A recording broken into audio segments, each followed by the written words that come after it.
Continuando nas nossas aulas aqui de perda e suspensão dos direitos políticos, como nós vimos, estamos comentando o artigo 15, inciso 3º da Carta Constitucional. E o que acontece? É importante salientar, como nós vimos, que quem está condenado e a sentença transitou em julgado, não vota nem é votado. Capacidade ativa e passiva, perfeito? Isso está tranquilo. Agora, é importante você fazer uma remissão na sua Constituição, no artigo 15, inciso 3º, ao artigo 1º, inciso 1, letra E, a linha E, da Lei Complementar 64 de 90, que é a nossa lei das inelegibilidades. Vamos à leitura. Primeiro de tudo, são inelegíveis para qualquer cargo. A linha é: os que forem condenados em decisão transitada em julgado ou proferida por órgão judicial colegiado, desde a condenação até o transcurso do prazo de 8 anos após o cumprimento da pena. Eu vou explicar tudo. Pelos crimes contra a economia popular, fé pública, administração pública, patrimônio público. Contra o patrimônio privado, sistema financeiro, mercado de capitais e os previstos na lei que regula a falência.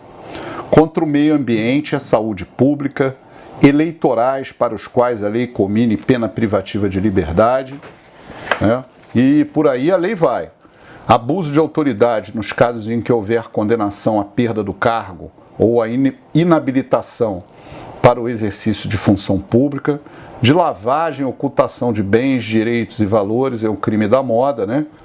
De tráfico de entorpecentes e drogas afins, racismo, tortura, terrorismo e hediondos, de redução à condição análoga à de escravo, contra a vida e a dignidade sexual e praticados por organização criminosa, quadrilha ou bando. Bem, vamos lá. Primeiro de tudo, eu cumpri pena de 10 anos. Grave esse exemplo. Enquanto eu estou cumprindo a minha pena, eu estou com os meus direitos políticos suspensos. Mas, após eu cumprir a minha pena, eu ficarei inelegível por 8 anos, é o que diz a lei das inelegibilidades, se eu praticar esse tipo de delito. Só que aqui, a lei enumera os bens jurídicos tutelados. Ela não diz assim, quem praticar o crime de furto, quem praticar o crime de dano ao patrimônio, o crime de estelionato. Não, a lei enumera bens jurídicos relevantes. E aí cabe ao intérprete, aos tribunais, fazer a devida valoração se esses bens jurídicos aqui tutelados realmente seriam hipóteses que ocasionariam restrições ao ius honorum, a capacidade eleitoral passiva. Pois não podemos aqui fazer o que se chama de uma captius diminutio, diminuir o sentido valorativo dessa norma. Essa norma é muito essencial. É uma norma fundamental. O legislador aqui foi o legislador da iniciativa popular. A lei da ficha limpa foi uma lei que nasceu de uma iniciativa popular. Depois ela foi encampada por deputados.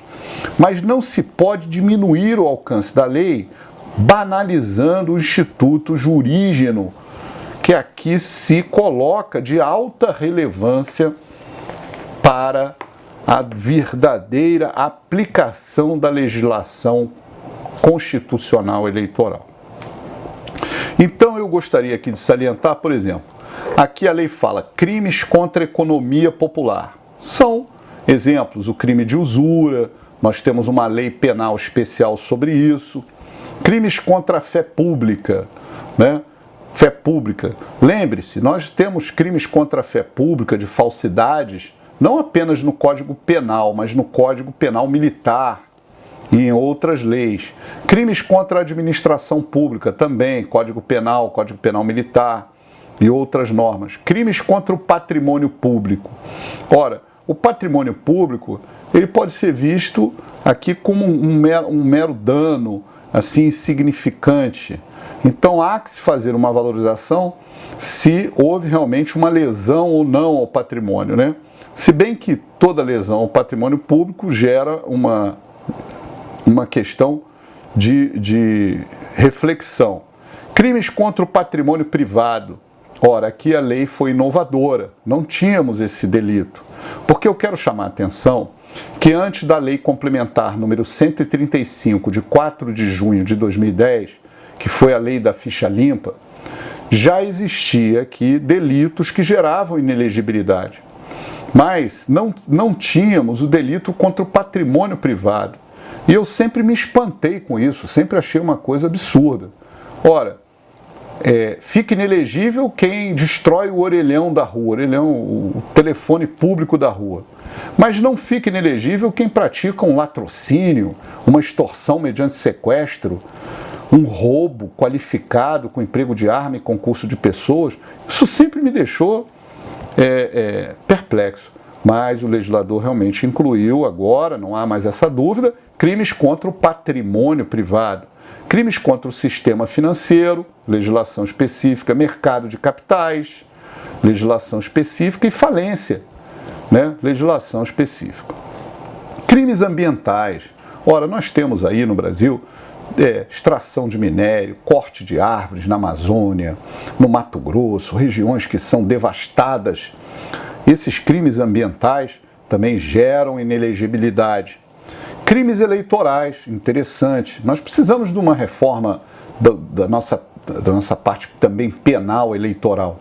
Mas são crimes eleitorais para os quais a lei comina uma pena privativa de liberdade. Isso é importante, porque nós temos penas que não são privativas de liberdade para crimes eleitorais. Nós temos, por exemplo, penas de multa, algumas sanções assim que não vão acarretar inelegibilidade. Então é o que eu digo, muito cuidado com isso na pesquisa da prova, do concurso público, da sua atividade prática eleitoral, porque aqui não são todos os delitos eleitorais que vão gerar uma hipótese de inelegibilidade. Abuso de autoridade, nos quais em que houver a condenação à perda do cargo ou a inabilitação para o exercício da função, também é importante. A lei de abuso de autoridade é a lei 4868, né? E essa lei, ela tem uma pena branda, mas, dependendo da hipótese, o magistrado pode aplicar a perda do cargo ou a inabilitação. E aí, nesse caso, ocorrerá a inelegibilidade. Lavagem ou ocultação de bens, muito importante isso na lei. Hoje é o crime contemporâneo, o crime da moda. O Brasil vem vivenciando esse vilipêndio de pessoas praticando lavagem de dinheiro, ocultação, né?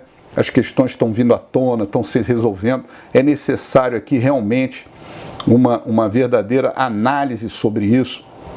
E a inelegibilidade aqui, ela é prevista no texto de lege lata de tráfico de entorpecentes e drogas afins. Olha aí, estamos diante dessa hipótese. Racismo, olha que vergonha. Racismo, pessoas que são... Ainda vivemos no Brasil essa hipótese, inelegibilidade, tortura, quantas torturas são praticadas, torturas demasiadas, o abuso vira uma tortura, terrorismo e hediondos. E aqui a lei foi ampla, hediondos, quer dizer, aí abrangeu vários aspectos. Redução à condição análoga de escravo. No outro dia, eu vi na televisão que prenderam fazendeiros, ainda reduzindo pessoas à condição análoga de escravo. Contra a vida e dignidade sexual. Ora, são crimes diários, né? Crimes de homicídio, crimes, o estupro, né? Como se fala, o atentado ao pudor, crimes contra a dignidade sexual. E praticados por organização criminosa, quadrilha ou bando, e aqui no caso é associação criminosa. Portanto, esses delitos, eles acarretam a inelegibilidade, isso é importante, após o sujeito cumprir a pena. Então ele cumpriu a pena, ele volta a votar, mas ele não pode ser eleito por 8 anos, tá bom? Vou explicar isso em aulas seguintes.